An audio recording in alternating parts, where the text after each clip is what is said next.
La celda de los leprosos. Por Tomás L. Verdejo. Autor de Tren de Noche y Los Elegidos. Cristina volvió a contemplarse, esta vez en el espejo del vestíbulo, antes de abrir la puerta que la conduciría al jardín ante cuya verja se hallaría Eloy esperándola. Era deliciosamente atractiva y ella lo sabía, sin lugar a dudas, y sabía también que la expresividad de su juvenil rostro, mezcla hirviente de inocencia y sensualidad, era capaz de producir estragos en los hombres más inaccesibles. Tras un pícaro mohín dedicado a sí misma a través del espejo, abrió la puerta y salió al fin, cerrando a su espalda. En efecto, allí estaba él, sentado ante el volante de su singular coche, tan negro como anacrónico. Se trataba de un Citroën de la década de los 50, con aire inequívocamente alcaponiano. ¿Por qué no propones la venta del coche a la dirección del museo?, bromeó, mientras abría la vieja portezuela y los goznes chirriaban como en el más tenebroso efectismo de una película de terror. Entre otras cosas de menor importancia, porque no creo que este cacharro pudiese aterrorizar a nadie, pero, fundamentalmente, porque vamos a un auténtico museo del terror y no a una sala destinada a asustar a los niños y a provocar sonrisas o bostezos en los mayores que les acompañan. ¿Te enfadas por lo que de peyorativo has creído que pudiera tener mi comentario hacia tu coche, o es la seriedad de ese museo lo que te molesta que pueda ser objeto de burla? No me enfado, ni por una cosa ni por otra. Los vivaces y bellos ojos de la muchacha buscaron los de Eloy, teniendo la frágil estructura de un puente de amor sin concluir. Haces bien, porque de ningún modo he pretendido ofenderte. Tú sabes que me encanta este coche. En cuanto al museo, aún no puedo darte mi opinión, porque no lo he visto, pero si a ti te gusta, no cabe duda de que debe ser muy interesante. Lo digo de verdad, no te estoy haciendo la pelota. Mientras el coche iba alcanzando las calles del núcleo urbano, Cristina dudó entre preguntar a Eloy el motivo de que la hubiera estado esperando en el coche, sin querer entrar en la casa, o silenciar el tema como si careciese de mayor importancia, decidiéndose por esto último, puesto que conocía la respuesta a su pregunta. Era muy poco el tiempo que llevaban saliendo juntos y él no quería precipitarse dotando a sus relaciones de un formalismo familiar que pudiese comprometerlo o menoscabar su independencia para decidir lo que podría o no serle convincente. Ella compartía esta forma de entender la relación entre los dos. Bruscamente, y coincidiendo con el desgarrado chirriar de los frenos, se sintió proyectada hacia adelante, estando a punto de golpearse contra el cristal delantero. Era un paso de peatones. La gitana, que había estado a punto de ser atropellada, clavó el brillo de su mirada plateada en los ojos aún asustados de Cristina. Fue un periodo de tiempo indeterminado, segundos o siglos, pero, en cualquier caso, bastó para que la muchacha advirtiese que la extraña y hermosa gitana no la miraba con odio ni con rencor. Era una inquietante mirada de compasión, de lástima, de piedad. Cuando Eloy volvió a poner el coche en movimiento, ella se giró en el asiento, a impulsos de una inidentificable ansiedad, buscando con su mirada la de aquella inquietante gitana. Y la encontró. Lejos ya. Desde la acera, al borde del paso de peatones cuyo dibujo sobre la calzada le era imposible divisar. ¿Te has fijado en cómo me ha mirado? Ah. Olvídalo. ¿Qué sería de muchos de estos gitanos si se les viniese abajo el tinglado de superstición y de brujería que tienen montado? Es decir, que tú también te has dado cuenta. Es la forma de echar el anzuelo sobre un posible cliente. Ha pensado que mañana o pasado puedes volver a ese lugar con la única intención de buscarla y tratar de obtener una explicación sobre su enigmática y esotérica mirada. La sala había sido abierta en una calle tan estrecha como plagada de contaminación, en el casco antiguo de la ciudad, y la fachada respondía a un caserón del Renacimiento que, en sus días de esplendor, debió pertenecer a familias feudales o a altos jerarcas de la iglesia. La puerta de entrada, tallada con motivos casi en su totalidad místicos o religiosos, se integraba en el formidable conjunto de un portalón de madera tan vieja como recia, con un deteriorado escudo de armas, que aún parecía guardar reminiscencias de su antigua soberbia, sobre el arco de piedra. Dicen que fue casa de la Inquisición y que los sótanos no eran otra cosa que salas de torturas, comentó Eloy, subiendo el coche a la acera, ante la imposibilidad que ofrecía la calle de estacionar a ambos lados de la calzada. Podríamos dar una vuelta a la manzana, o esperar un poco, a ver si nos dejan hueco. No creo que vengan a llevárselo. Anda, baja y entremos. Tras el portalón, hallaron un amplio vestíbulo, con suelo de madera vieja y crujiente, paredes de yeso y techo alto sostenido por arcaicos troncos convertidos en vigas. Antes de llegar al gran arco de medio punto que daba acceso a un patio empedrado, se hallaban dos arcos rebajados, a derecha e izquierda, convertidos en pórticos de las escaleras, de madera tan vieja como la del suelo del propio vestíbulo, que accedían a la galería que rodeaba el patio. Se decidieron por la escalera de la izquierda y, temiendo que en cualquier momento sus pies fueran apresados por los tétricos peldaños, llegaron a la galería. Las antiguas y espaciosas habitaciones habían sido habilitadas como salas, dedicándose cada una a un motivo concreto. Cristina se sintió sorprendida, aunque en modo alguno defraudada. No se trataba del esperado y clásico Museo del Terror, con preponderancia de monstruos populares, de los que han pasado a convertirse en juego y diversión de niños. Allí se prohibía la entrada a los menores de 18 años, sino que el argumento generalizado se cimentaba en la propia historia de la humanidad, aunque en todo momento se prescindiese de nombres propios. Cada escena era aislada de las demás por medio de paredes a modo de biombos, siendo cuidado hasta el último detalle, de modo que la expresión aterrada de los hombres, ancianos, mujeres y niños, que se ahogaban víctimas del diluvio universal, provocaba escalofríos en él más insensible de los visitantes. Un gladiador devorado por las fauces sangrientas del león, una mujer y su hija de 8 o 10 años, violadas por la furia salvaje de los bárbaros, hombres y mujeres, desnudos, víctimas del baño frío, en un campo nazi. Una muchacha japonesa dando a luz un monstruo de 2 cabezas como consecuencia de las explosiones atómicas de Hiroshima y Nagasaki. Todo era como una singular historia del terror real, más estremecedor que el que jamás hubiese podido surgir de la mente del más imaginativo y genial de los escritores o guionistas cinematográficos. Es extraordinario, comentó, apretándose instintivamente contra Eloy. Ya te advertí que se trataba de algo único y no de Frankenstein ni de Drácula. Siguieron recorriendo las distintas secuencias del terror histórico, en tanto Cristina advertía que las emociones producidas por aquel inesperado espectáculo iban ganando la batalla al aplomo mental y, en consecuencia, a la firmeza de su voluntad. Tenía miedo. Pero, ¿por qué? Las escenas que allí se representaban podían producirle tensión, incluso horror. Pero miedo. Y surgió en su cerebro el brillo plateado de la mirada gitana, pupilas cargadas de tristeza, de lástima, de pena. Sus manos se aferraron a uno de los brazos de Eloy, dispuesta a pedirle que salieran de aquel lugar, con la promesa de volver otro día cualquiera. En los sótanos está lo que yo considero más interesante. ¿Ven? Le faltó capacidad para reaccionar y se dejó conducir por el dinamismo de Eloy, cuyo ánimo no parecía sufrir la más insignificante alteración. Bajaron al patio por el fondo, pasando por debajo del arco que confrontaba con el del vestíbulo, y él se dirigió, con paso decidido, hacia una puerta situada en uno de los rincones, semioculta por las esparragueras. Ahí abajo estaban las celdas al interrogatorio de los herejes, que casi siempre eran judaizantes, brujas o maometanos. Descendieron por una escalinata estrecha, de paredes húmedas, medio iluminada por ancestrales candiles que iban empapando la carcomida madera con el goteo de su aceite. Un pasillo tenebroso, de barro y piedras, a cuyos lados se abrían 2 filas de negras mazmorras, todas ellas sin puerta, convertidas en singulares salas de exposición. Tal como Eloy había anunciado. En cada una se representaba una escena de tortura e interrogatorio, con figuras de piedra, madera o cera. Somos los únicos, comentó Cristina, sintiéndose definitivamente envuelta por una extraña sensación de inquietud, en cuyo centro parecían brillar los ojos de la gitana que habían visto en el paso de peatones. ¿Por qué no bajan algunos de los visitantes que hay en las galerías? Estas salas aún no han sido abiertas al público. Entonces deberíamos irnos.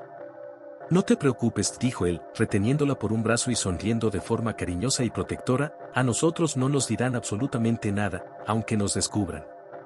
Ya te he dicho que soy muy amigo del hombre que lleva todo esto. Él mismo me aconsejó que no dejara de echar un vistazo a este sótano, le interesa mi opinión. Los sistemas de tortura del Santo Oficio estaban representados en toda su crudeza. Cristina pensó que incluso de forma exagerada. En La Garrucha, el inquisitoriado, desnudo en su totalidad, colgaba de una cuerda atada a las muñecas que pasaba por una polea que se sujetaba a una de las vigas del techo y de cuyo extremo tiraban un par de encapuchados. De los pies del torturado colgaban unas pesas de hierro, de modo que sus miembros se viesen dolorosamente tensados, próximos al resquebrajamiento. Sobre su rostro, descompuesto por el dolor, se inclinaba un clérigo, portando una cruz, en tanto un segundo se sentaba en un sillón de soberbio respaldo, este con una cruz mayor. Y contemplaba la escena con expresión entre piadosa y justiciera, franqueado por 2 alguaciles o soldados del Santo Oficio. En La Toca, la víctima era atada sobre un bastidor, en tanto los verdugos o torturadores anónimos le forzaban a abrir la boca, introduciéndole una toca, o paño, hasta la garganta, para obligarle a tragar agua vertida lentamente. Para verter el agua se empleaba un jarro y la intensidad de la tortura variaba según el número de jarros que se hubiesen utilizado. El potro consistía en atar al supuesto hereje de pies y manos a un bastidor o banqueta, al tiempo que la cuerda pasaba también por el resto del cuerpo ingles, vientre y pecho, de forma que, dependiendo de la presión efectuada sobre aquella, la carne desnuda del torturado era rasgada con menor o mayor violencia. A la luz de los verdes cirios que alumbraban el gran crucifijo a cuyo pie se sentaba el secretario inquisidor, resaltaba una sentencia que aparecía manuscrita en un pliego pegado a la pared. Christi nomine invocato. Fallamos atentos los autos y méritos del procesado, indicios y sospechas que resultan del dicho, que le debemos condenar y condenamos a que sea puesto a cuestión de tormento, en el cual mandamos esté y persevere por tanto tiempo cuanto a nos bien visto fuere, para que en él diga la verdad de lo que esté testificado y acusado, como protestación que le hacemos que si en el dicho tormento muriere, o fuere lisiado, o se siguiere efusión de sangre, o mutilación de miembros, sea a su culpa y cargo, y no a la nuestra. Y por esta sentencia, así lo pronunciamos y mandamos. Seguían la prueba de las brasas, y la del hierro rojo, y la del caballete, y la del sol, y la del fuelle, y la del aire frío. Pero, sin duda, la que más impresionó a Cristina fue la del ataúd, consistente en introducir al torturado en un ataúd de madera que luego se cerraba. El supuesto hereje debía sobrevivir con el aire contenido dentro de la caja.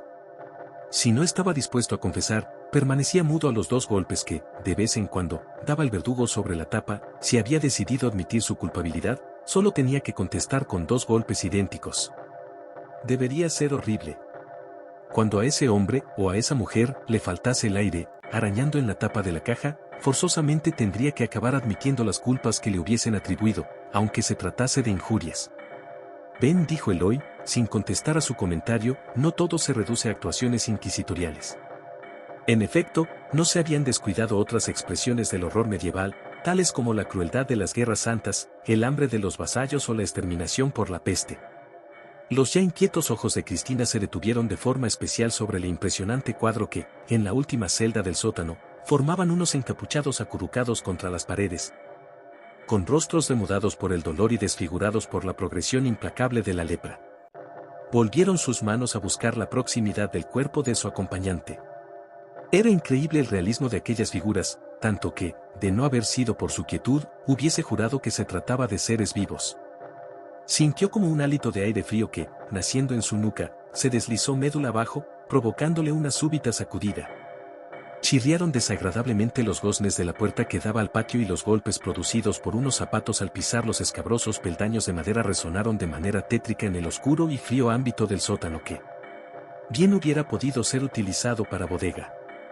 El cuerpo de la muchacha se incrustó materialmente en el de su joven amigo, mientras esperaban el momento de descubrir a la persona que bajaba.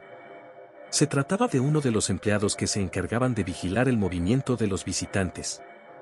La grúa está cargando su coche, comunicó, dirigiéndose a Eloy, si sale ahora mismo, evitará que se lo lleven. Espérame aquí mismo, dijo él, volveré en un momento. Voy contigo, casi exclamó Cristina, aterrada ante la idea de quedarse sola en el sótano. Los ojos de Eloy buscaron los suyos, con un brillo de humillante burla. Esa igualdad absoluta, o incluso esa superioridad sobre el hombre, a la que tanto aspiráis las mujeres, tiene que extenderse también a situaciones aparentemente tan insignificantes como esta. En fin, vete a pagar la multa y yo te espero aquí. Aquí tienes dinero, y la documentación.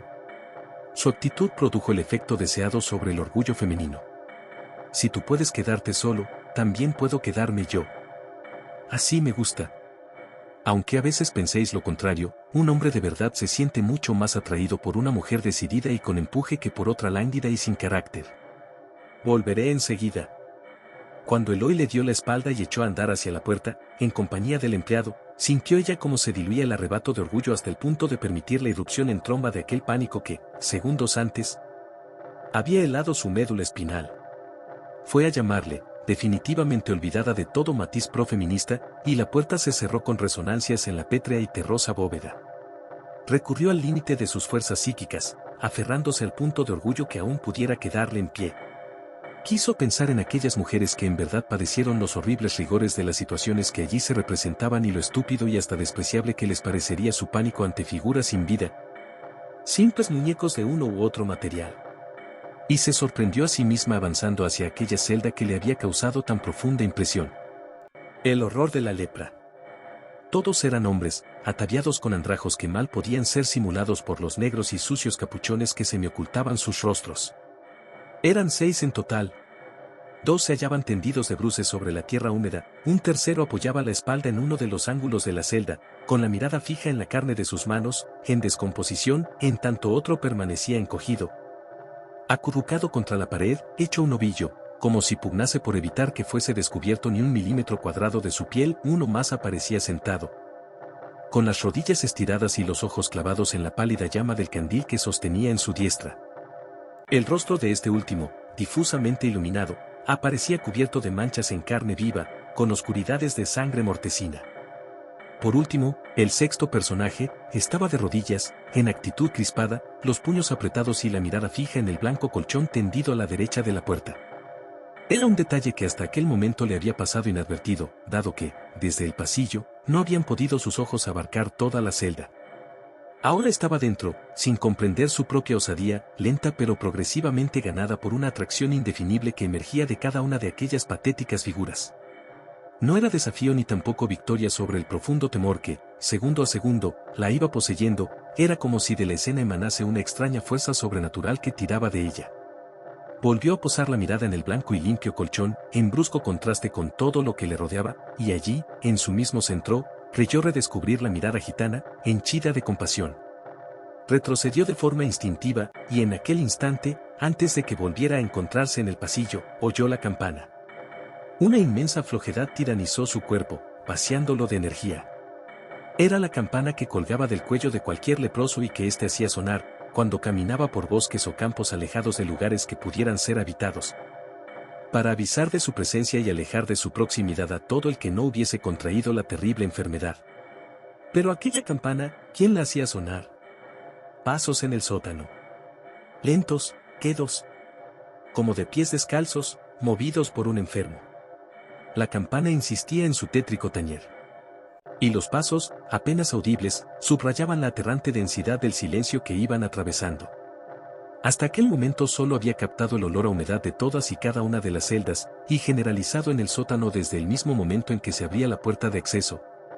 Pero ahora empezaba a ser dominado por la náusea de una pestilencia que inequívocamente debía identificarse con el olor a carne en descomposición. ¿Dónde estaba Eloy? ¿Por qué no volvía ya? Salió al pasillo y miró hacia el fondo, buscando con la mirada los primeros peldaños que conducían a la salida, encontrándose con aquella espectral presencia envuelta en un hábito de monje, descalza, con la campana colgando de su cuello y con el rostro parcialmente cubierto por un negro capuchón. ¿Quién eres? La voz fue ahogada y la pronunciación trémula. Pero la figura se limitó a continuar su avance, directamente hacia donde ella se encontraba, haciendo sonar la campana con ritmo tan lúgubre como monótono, y con la mirada dirigida hacia los pies de la joven, sin que ella, tanto por la penumbra como por la capucha que medio envolvía la fantasmagórica cabeza, pudiese ver, y mucho menos identificar, el rostro que se iba acercando.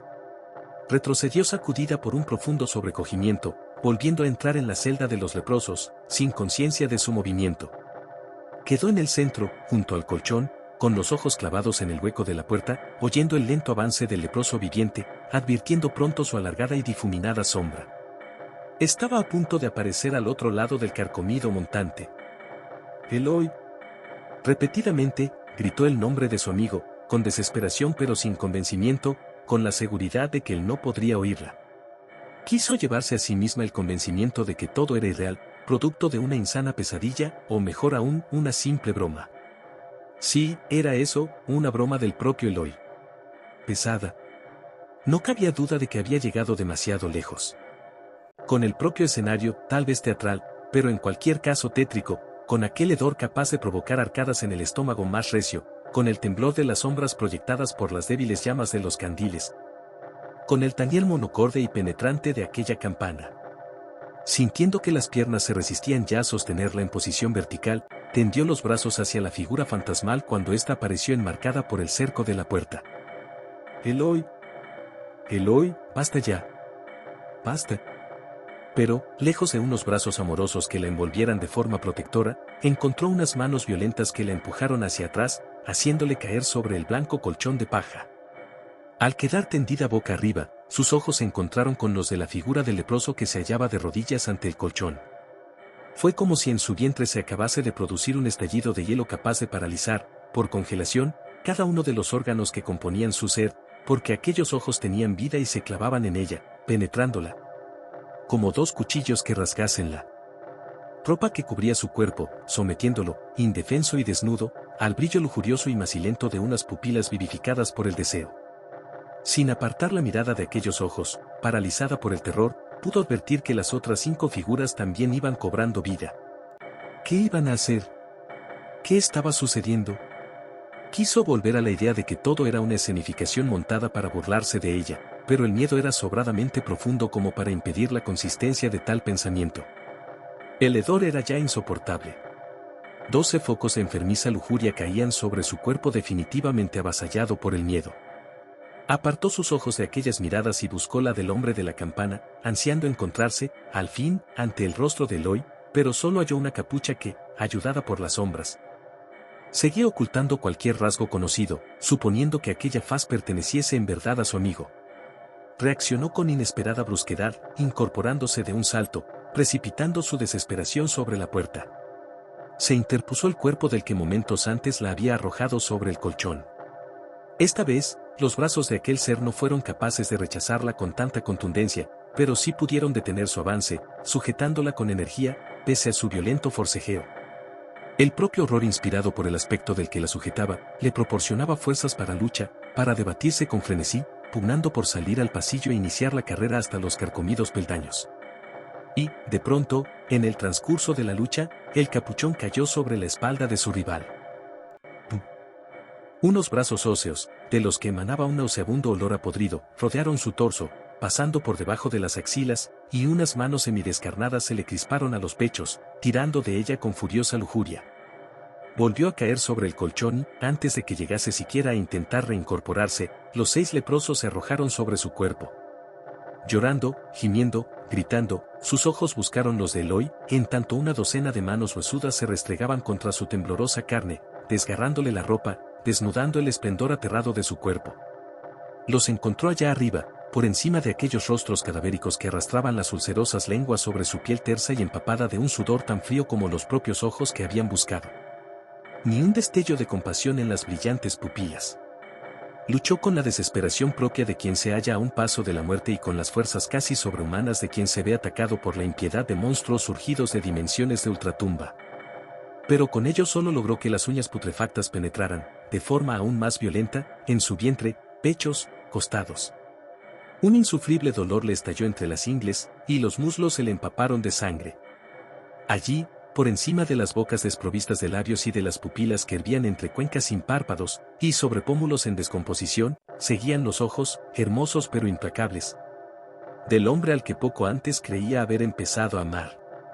Devorada desde el cabello hasta los pies por aquellos monstruos de almas tan descompuestas como la propia carne que se les caía a pedazos, su capacidad de defensa fue remitiendo hasta dejarla sumida en absoluto abandono. Poco a poco, el dolor fue alejándose y los rugientes espasmos de aquellos engendros de maldad se diluyeron en el negro vacío que se apoderaba de su mente. Volvió a buscar la mirada de Eloy, entre las sombras cada vez más espesas, y no la encontró. Sin embargo, aquellos ojos. Sí, unos ojos plateados, más hermosos aún, mucho más. Ojos de mujer. Ojos de gitana. Y el espesor absoluto de la nada. Asterisco, asterisco, asterisco. Eloy rodeó los hombros de la joven y agraciada señora. Vamos, Julia. Te creía más animosa. Todo es horrible, pero esta celda era la de los leprosos. ¿Veis? Con las miradas convergiendo sobre un colchón inexplicable blanco y limpio. Alguien apareció en el sótano. Le llaman al teléfono. Voy contigo, exclamó Julia. Pero Eloy la convenció para que se quedase en el sótano, esperándole.